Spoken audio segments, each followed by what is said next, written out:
am writing this under an appreciable mental strain, since by tonight I shall be no more.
Penniless, and at the end of my supply of the drug which alone makes life endurable, I can bear the torture no longer, and shall cast myself from this garret window into the squalid street below.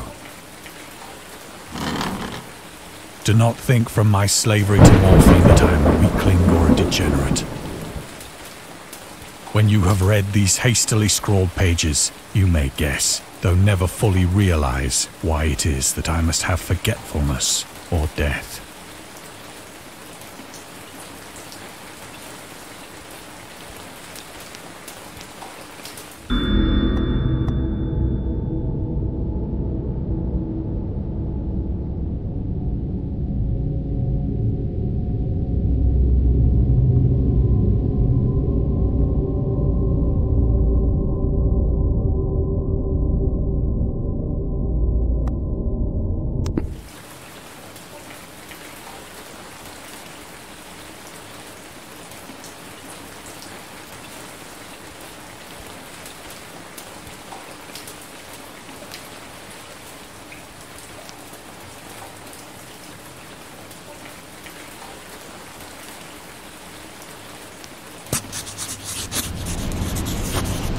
It was in one of the most open and least frequented parts of the broad Pacific that the packet of which I was supercargo fell a victim to the German sea raider.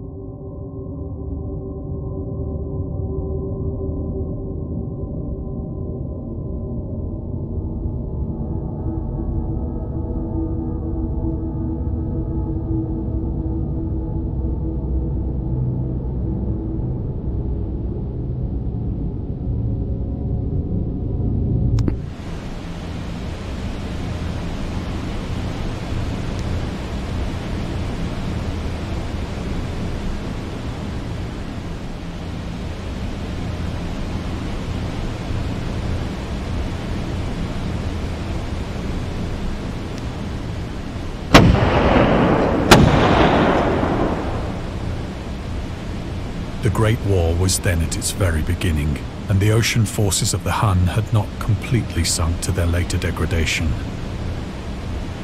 So that our vessel was made a legitimate prize, whilst we of her crew were treated with all the fairness and consideration due us as naval prisoners.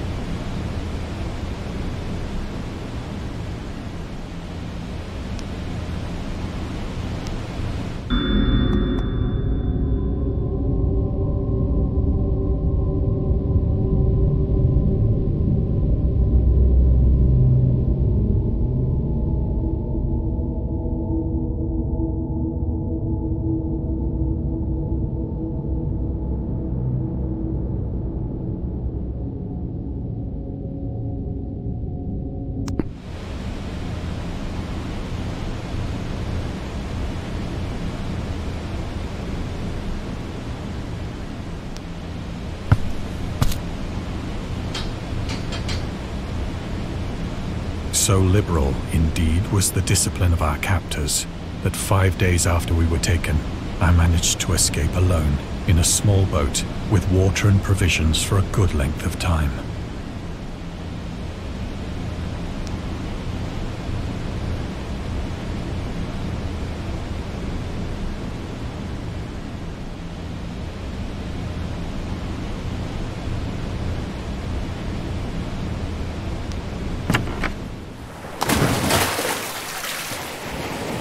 When I finally found myself adrift and free, I had but little idea of my surroundings. Never a competent navigator, I could only guess vaguely by the sun and stars that I was somewhat south of the equator.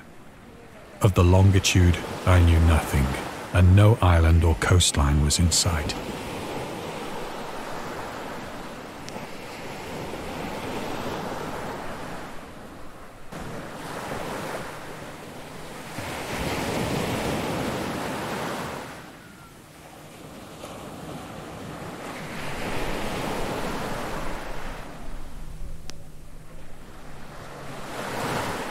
The weather kept fair, and for uncounted days I drifted aimlessly beneath the scorching sun, waiting either for some passing ship or to be cast on the shores of some habitable land.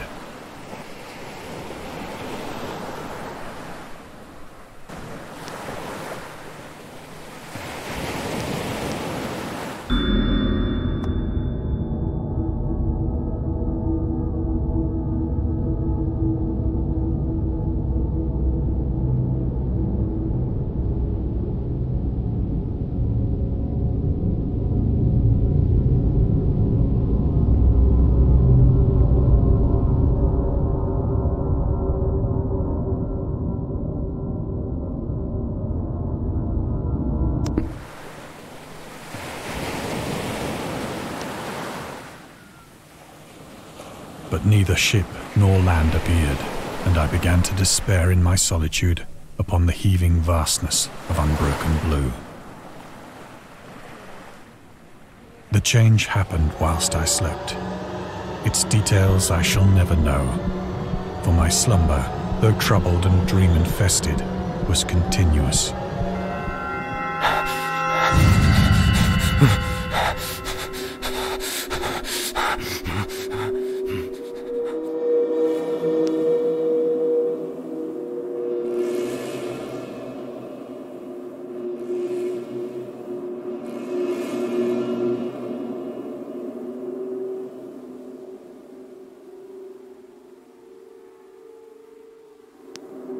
When at last I awoke, it was to discover myself half sucked into a slimy expanse of hellish black mire, which extended about me in monotonous undulations as far as I could see, and in which my boat lay grounded some distance away. Though one might well imagine that my first sensation would be of wonder at so prodigious and unexpected a transformation of scenery, I was in reality more horrified than astonished. For there was in the air and in the rotting soil a sinister quality which chilled me to the very core. The region was putrid with the carcasses of decaying fish and of other less describable things which I saw protruding from the nasty mud of the unending plain. Perhaps I should not hope to convey in mere words the unutterable hideousness that can dwell in absolute silence and barren immensity. There was nothing within hearing, and nothing in sight save a vast reach of black slime. Yet the very completeness of the stillness and the homogeneity of the landscape oppressed me with a nauseating fear. The sun was blazing down from a sky which seemed to me almost black in its cloudless cruelty, as though reflecting the inky marsh beneath my feet.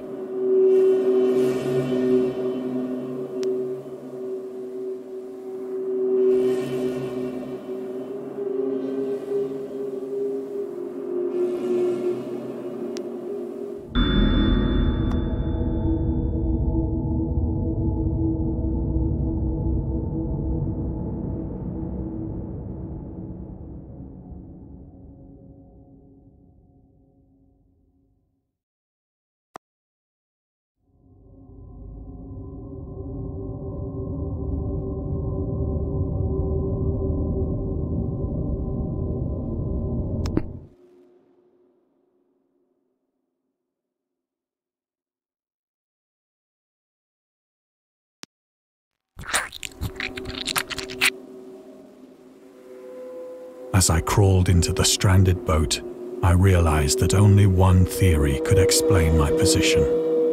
Through some unprecedented volcanic upheaval, a portion of the ocean floor must have been thrown to the surface, exposing regions for which innumerable millions of years had lain hidden under unfathomable watery depths.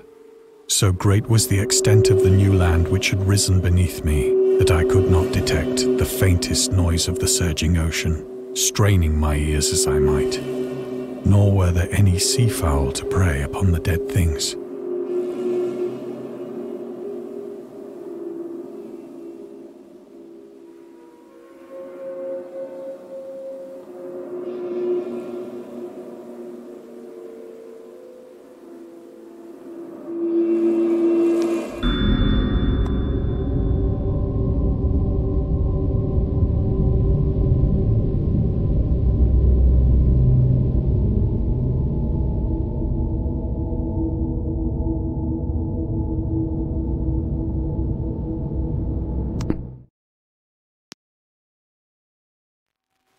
For several hours I sat thinking or brooding in the boat, which lay upon its side and afforded a slight shade as the sun moved across the heavens. As the day progressed, the ground lost some of its stickiness and seemed likely to dry sufficiently for traveling purposes in a short time. That night I slept but little, and the next day I made for myself a pack containing food and water, preparatory to an overland journey in search of the vanished sea and possible rescue.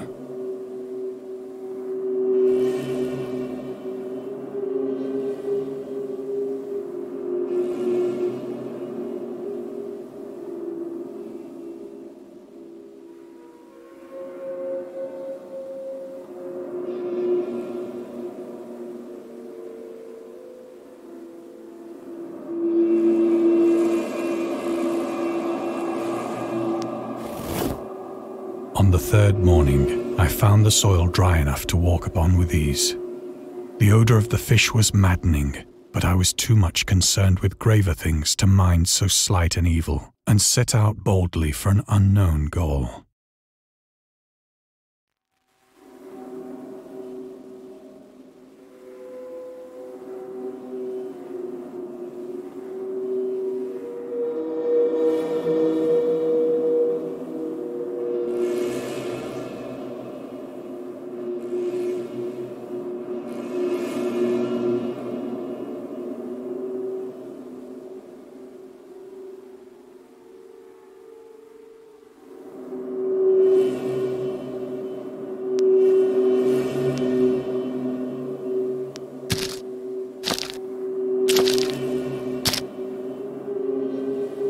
All day I forged steadily westward, guided by a faraway hummock which rose higher than any other elevation on the rolling desert.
That night, I encamped, and on the following day still travelled toward the hummock, though that object seemed scarcely nearer than when I had first espied it.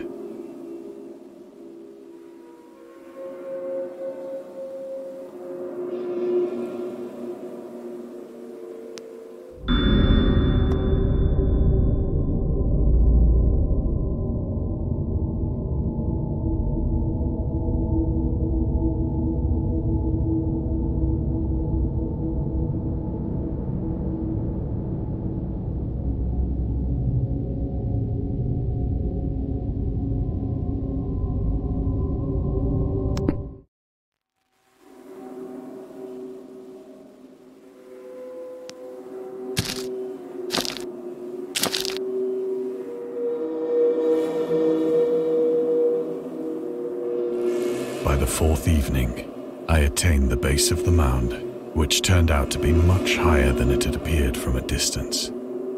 An intervening valley setting it out in sharper relief from the general surface. Too weary to ascend, I slept in the shadow of the hill. I know not why my dreams were so wild that night, but ere the waning and fantastically gibbous moon had risen far above the eastern plain, I was awake in a cold perspiration, determined to sleep no more. Such visions as I had experienced were too much for me to endure again, and in the glow of the moon I saw how unwise I had been to travel by day. Without the glare of the parching sun, my journey would have cost me less energy. Indeed, I now felt quite able to perform the ascent which had deterred me at sunset. Picking up my pack, I started for the crest of the eminence.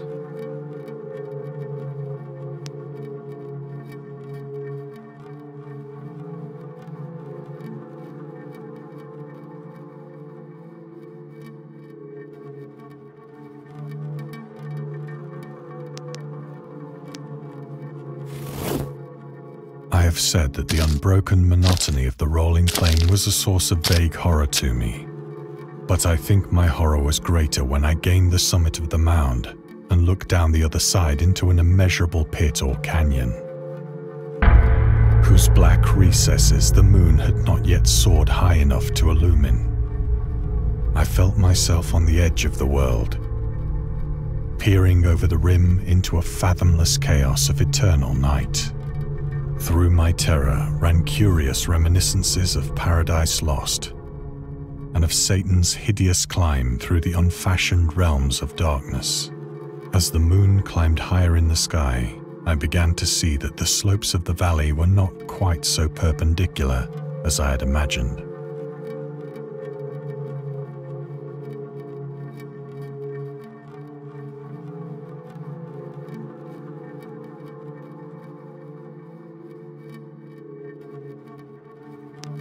Ledges and outcroppings of rock afforded fairly easy footholds for a descent, whilst after a drop of only a few hundred feet, the declivity became very gradual.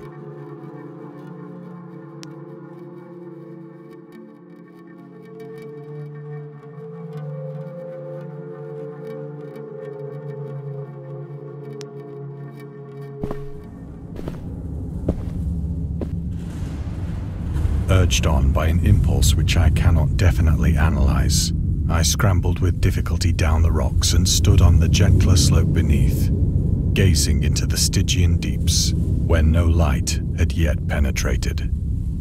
All at once, my attention was captured by a vast and singular object on the opposite slope, which rose steeply about 100 yards ahead of me, an object that gleamed whitely in the newly bestowed rays of the ascending moon.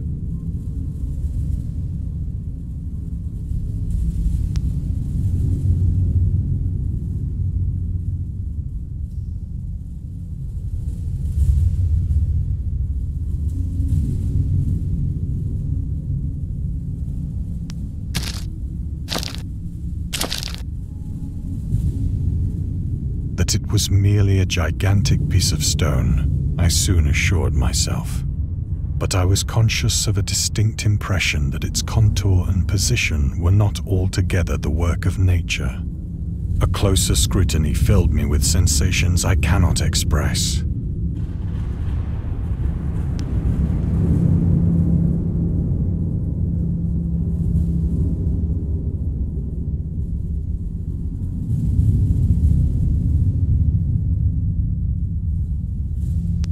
For despite its enormous magnitude and its position in an abyss which had yawned at the bottom of the sea since the world was young, I perceived beyond a doubt that the strange object was a well-shaped monolith, whose massive bulk had known the workmanship and perhaps the worship of living and thinking creatures.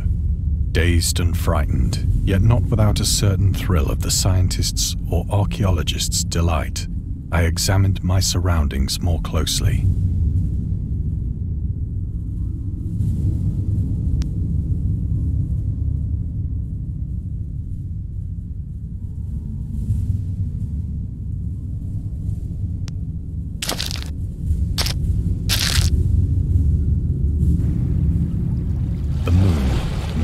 the zenith shone weirdly and vividly above the towering steeps that hemmed in the chasm, and revealed the fact that a far-flung body of water flowed at the bottom, winding out of sight in both directions and almost lapping my feet as I stood on the slope.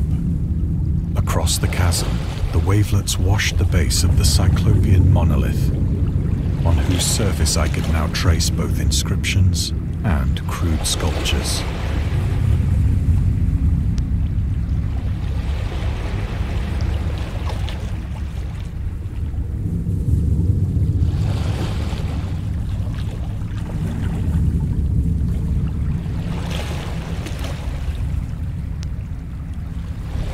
The writing was in a system of hieroglyphics unknown to me and unlike anything I'd ever seen in books, consisting for the most part of conventionalized aquatic symbols such as fishes, eels, octopi, crustaceans, mollusks, whales, and the like. Several characters obviously represented marine things which are unknown to the modern world, but whose decomposing forms I had observed on the ocean-risen plain. It was the pictorial carving, however, that did most to hold me spellbound.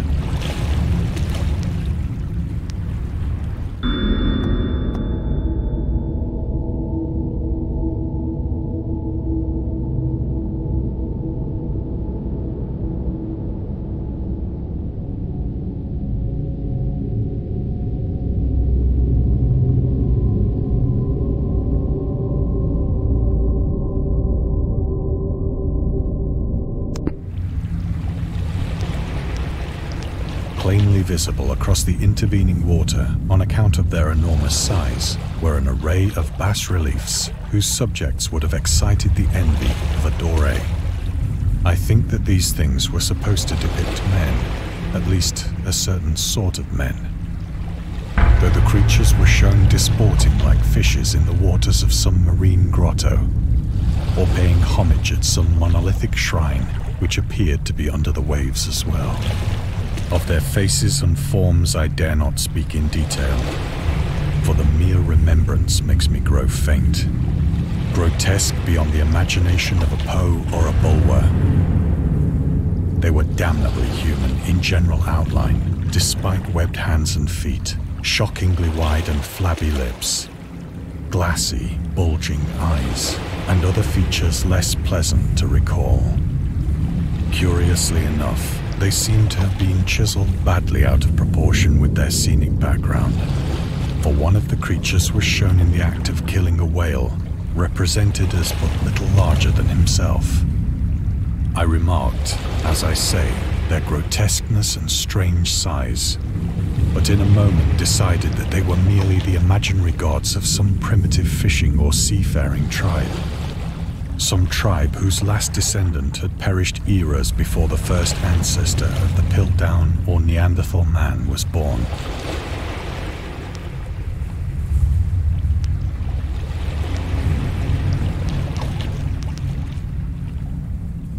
Awestruck at this unexpected glimpse into a past beyond the conception of the most daring anthropologist, I stood musing whilst the moon cast queer reflections on the silent channel before me.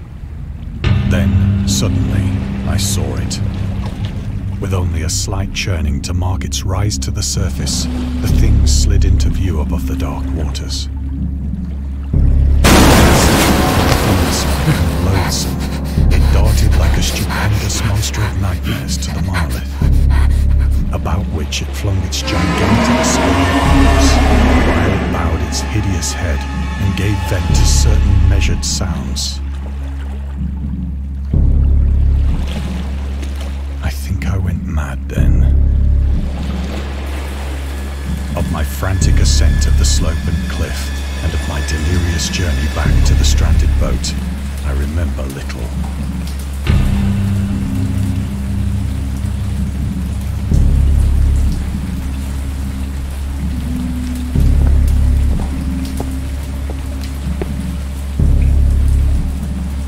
I sang a great deal and laughed oddly when I was unable to sing.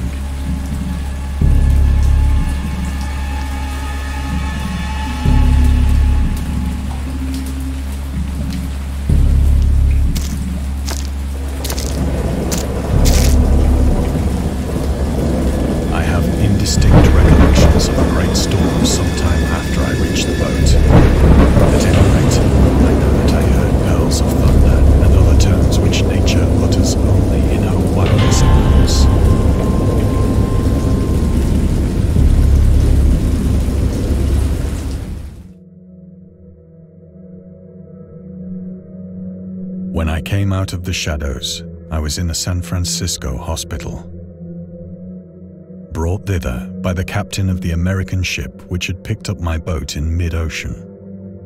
In my delirium, I had said much, but found that my words had been given scant attention. Of any land upheaval in the Pacific, my rescuers knew nothing, nor did I deem it necessary to insist upon a thing which I knew they could not believe.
Once I sought out a celebrated ethnologist and amused him with peculiar questions regarding the ancient Philistine legend of Dagon, the fish god.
But soon perceiving that he was hopelessly conventional, I did not press my inquiries.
It is at night, especially when the moon is gibbous and waning, that I see the thing.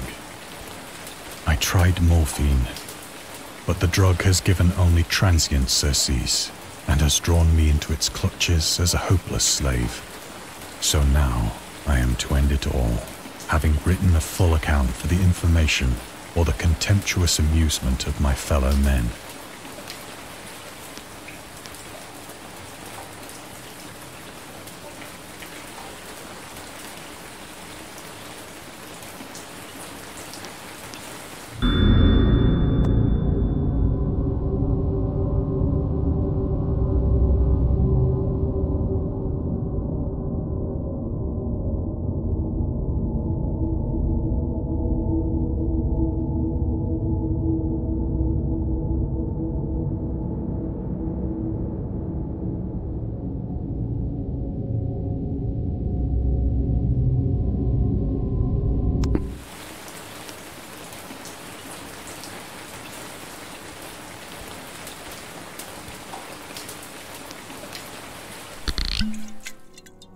Often, I ask myself if it could not all have been a pure phantasm, a mere freak of fever as I lay sun-stricken and raving in the open boat after my escape from the German man-of-war. This I ask myself, but ever does there come before me a hideously vivid vision in reply. I cannot think of the deep sea without shuddering at the nameless things that may at this very moment be crawling and floundering on its slimy bed, worshipping their ancient stone idols and carving their own detestable likenesses on submarine obelisks of water-soaked granite. I dream of a day when they may rise above the billows to drag down into their reeking talons the remnants of puny, war-exhausted mankind. Of a day when the land shall sink and the dark ocean shall ascend amidst universal pandemonium.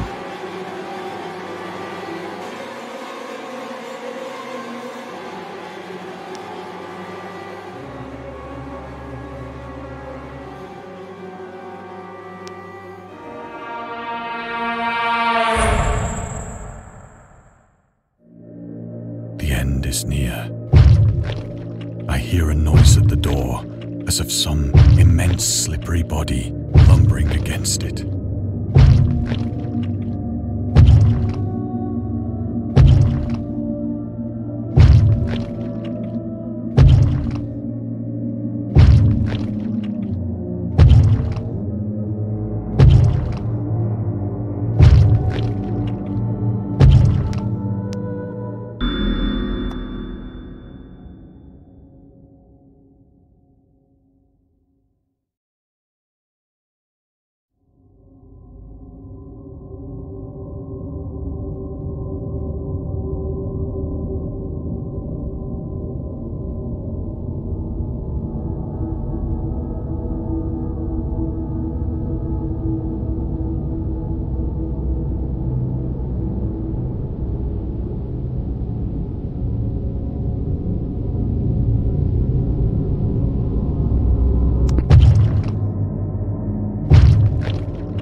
God, that hand!